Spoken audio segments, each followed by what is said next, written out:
வணக்கம் என்று நான் நம்மாழ்வார் பேசுகிறேன் என்ற அவருடைய இன்றைய சிந்தனை நாள், நினைவு நாள் என்றும் மனதில் மனமகிழ்வுடன் பசுமையே நிறைந்த வணக்கங்களுடன் இயற்கை வேளாண்மை விஞ்ஞானி என்று அனைவராலும் போற்றப்படும் மரபின் தந்தை, இயற்கை தாத்தா என்றெல்லாம் பல்வேறு திருநாமங்களிலே அவரை நாம் அழைப்பதோடு மட்டாமல் அன்போடு அறிவோடு விளங்கிய அந்த ஆத்மாவை ஒரு நிமிடம் நினைவு கூறுங்கள்.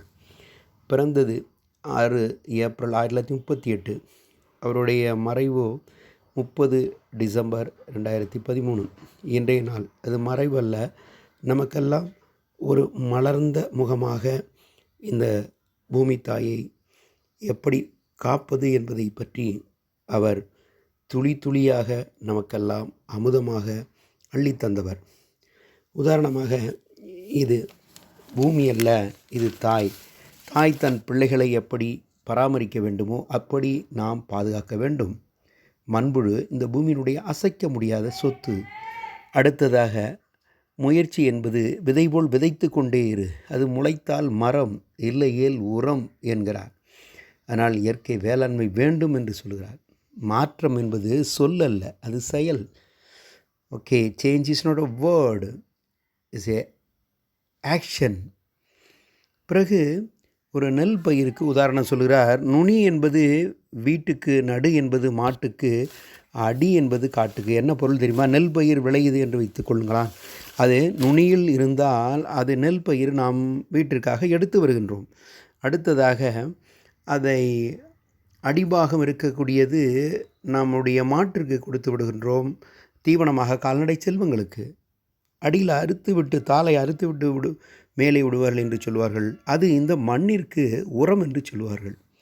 இதை தான் சுருக்கமாக சொல்கிறார். இது வளர்வதற்கு இயற்கை உரம், பூச்சிக்கொல்லி விரட்டி அப்படின்லாம் சொல்கிறார். அது என்னன்னு பாருங்களா. முதல்ல பஞ்சகவியம் என்பது உங்களுக்கு தெரியும். பஞ்சம் என்றால் 5.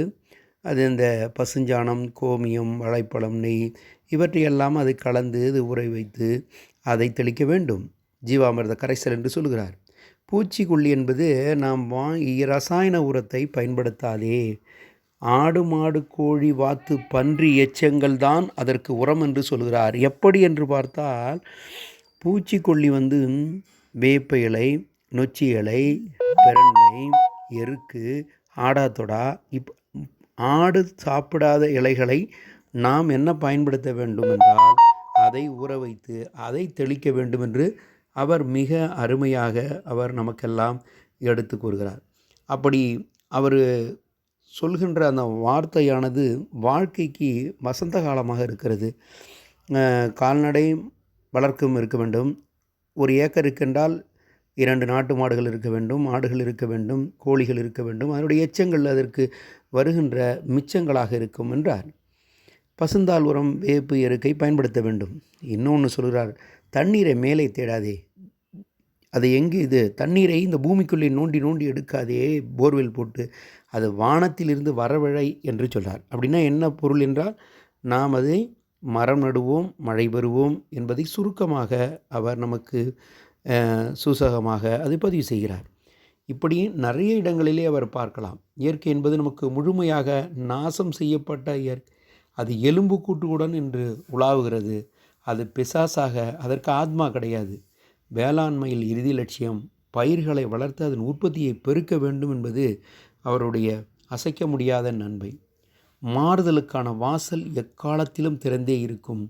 முதலடியை எடுத்து வைத்து அடுத்த கணம் அதனை அடைவதற்கான சக்திகளையும் இப்பிரபஞ்சத்தில் நாம் உருவாக்கி கொள்ள வேண்டும் என்று உறுதியுடன் இது நம்புங்கள் என்று பல்வேறு விதமான இந்த natural agriculture studied Annamalai University. You identified so many innovation in the world. Nature is the best. Earthworm is the best manure in the earth. Is a mother. Is a all works not government, NGOs and individual farmers should involve in the natural activities. So save nature என்பதை பதிவு செய்து விடைபெறுகிறேன். நன்றி கலந்த வணக்கப்போக்குடன். நன்றி.